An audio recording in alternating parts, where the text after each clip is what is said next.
St. Isadore was priest of St. Nicholas Church in the city of Yuriev, which is Depto in present-day Estonia.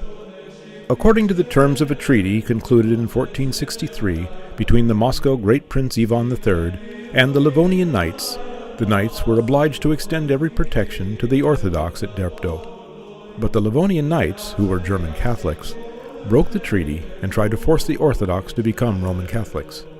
The priest Isadore bravely stood forth in defense of Orthodoxy, preferring to accept a martyr's crown rather than to submit to the Catholics. The Latin bishop and the Roman Catholic nobles of Yuriev had been told that St. Isadore and the Orthodox population of the city had spoken against the faith and customs of the Germans. When St. Isadore and 72 of his parishioners went to bless the waters of the river Emajogi for the Feast of Theophany, they were arrested and brought before the Latin bishop Andrew and the civil judges of the city. Pressure was brought on them to convert to Catholicism, but the saint and his flock refused to renounce Christ or the Orthodox faith. Enraged by this, the authorities had them thrown into prison. St. Isadore encouraged his flock to prepare themselves for death and not to fear torture.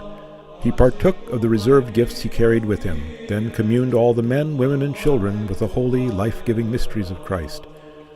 Then the bishop and the judges summoned the Orthodox to appear before them once more, demanding that they convert to Catholicism.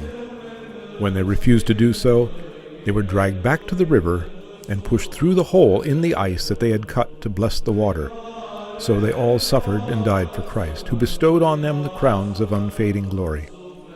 During the spring floods, the incorrupt bodies of the holy martyrs, including the fully vested body of the hieromartyr Isadore, were found by Russian merchants journeying along the riverbank. They buried the saints around the church of St. Nikolai. Although people began to venerate these saints shortly after their death, they were not officially glorified by the church until 1897.